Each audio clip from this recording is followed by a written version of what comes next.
Welcome to The Explainer. Today, we're unpacking the story behind one of the most staggering modern megaprojects on Earth.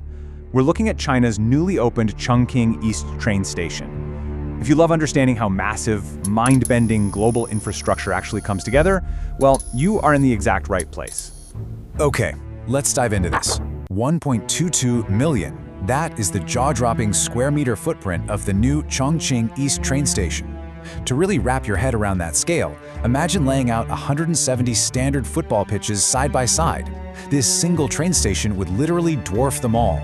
We're looking at a structure so incredibly huge, it completely rewrites the rulebook on what a transit hub can actually be. Section 1. The biggest train station on Earth. When you're dealing with a project of this magnitude, standard architectural comparisons just fall apart. I mean, we all know Grand Central Station in New York, right? It's iconic, it's massive, but Chongqing East, it's 6 times larger than Grand Central. Jump over to Europe, and it's nearly 15 times larger than Leipzig Hauptbahnhof, which is the continent's grandest station. But here is the most mind-bending part. If you took Vatican City, you could fit 2 entire Vatican cities inside the footprint of this station, and you'd still have room to spare. We are talking about a building that outsizes literal countries. But if you look at this table, contrasting the design philosophies of these 2 behemoths reveals something pretty surprising. Grand Central has a whopping 44 platforms, while the much larger Chongqing East only has 15. So why is that? Well, it's because Grand Central is mostly a commuter checkpoint for shorter, 200 to 300 meter trains. Chongqing East is built for something entirely different, connecting distant cities. It absolutely needs massive platforms to handle high-speed trains stretching over 400 meters long, blasting across the country at 350 kilometers per hour. So yeah, you get slower passenger turnarounds, but the payoff is this massive nationwide reach. Section 2. Inside the cyberpunk city. Now, what's really interesting about this slide is the city itself. To truly understand this station, you've got to understand its home. Chongqing is a booming municipality with a core urban population of around 10 million. And its 8D roller coaster topography is, well, it's totally nuts. Locals lovingly call it a cyberpunk city because it's built right into the side of a mountain. The geography is just incredible. For example, the Elizabeth train station cuts directly through the center of a residential apartment block. There's the Chongqing building, where a rooftop plaza connects straight to the street level of the adjacent mountain. Oh, and it's also home to the world's deepest train station, plunging 116 meters underground. So in a city this physically complex, transit really has to evolve.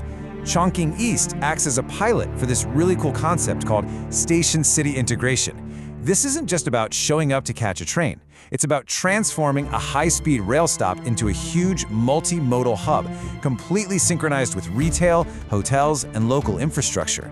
In practice, this means if you're heading to the nearby international airport, you can literally check your luggage right here at the train station before you even leave. How cool is that?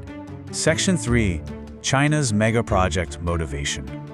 So you might be wondering, why is the country throwing the kitchen sink at immense projects like this one? And this brilliantly illustrates the answer. Looking globally, Spain actually sits at second place with a highly respectable 3,000 kilometers of high-speed rail. But China? They have an absolutely towering 50,000 kilometers. The sheer scale of this gap over the past 30 years is just monumental, and it's entirely by meticulous design. Analysts point to a concept called performance legitimacy to explain this.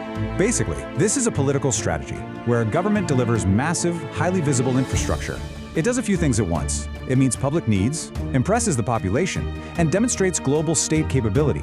It essentially sends a very clear message to the rest of the world about their strength and development, all while fulfilling the local population's genuine desire for modernized living.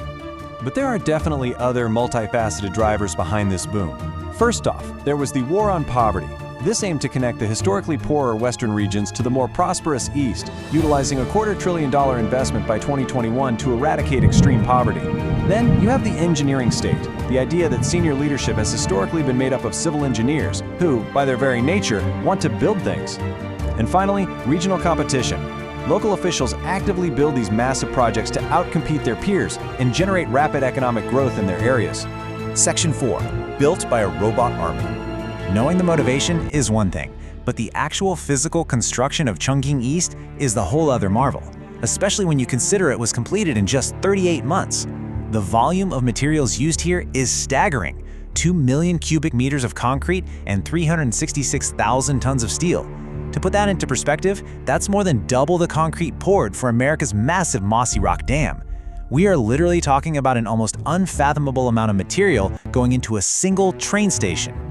Let's move to and see how this builds, because erecting a behemoth on the side of a mountain, often in scorching 40 degrees Celsius heat, is a pretty intense process. Step 1.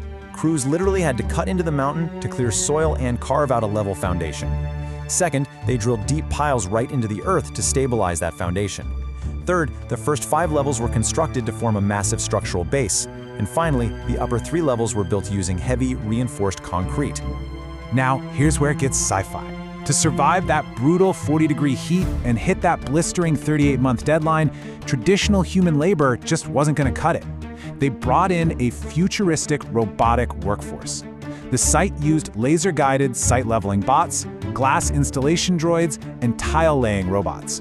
And overseeing the whole operation were AI sentinels. These are vision-equipped robots monitoring the site to make sure human workers were wearing hard hats and that vehicles were parked safely. These robots even helped assemble the giant 41-meter structural columns shaped like local Huangzhou trees, which were then meticulously covered in thousands of stainless steel scales. Just wild stuff. And the statistical success of this automated approach? It's incredible. Deploying this robot army literally tripled average work efficiency. It halved labor costs, and best of all, it limited safety incidents by 90%. This isn't just some cool tech gimmick. It's highly likely that what we're looking at right here is the future blueprint for global construction. Section 5. The end of an era. So the crucial point is, setting world records at this pace really can't last forever. Basic economic realities are beginning to act as a serious drag on these projects. The carbon and material costs of these massive builds are increasingly outweighing their actual local economic returns. Plus, you have immense ongoing maintenance fees. Local governments are quite simply running out of money to fund them. In fact, we're already seeing a pivot from top leadership away from building super tall skyscrapers just because they're no longer economically viable to maintain. And there's another looming factor here: demographic decline. While it might not be the primary roadblock today, a shrinking population over the next 20 years is going to severely compound these economic forces.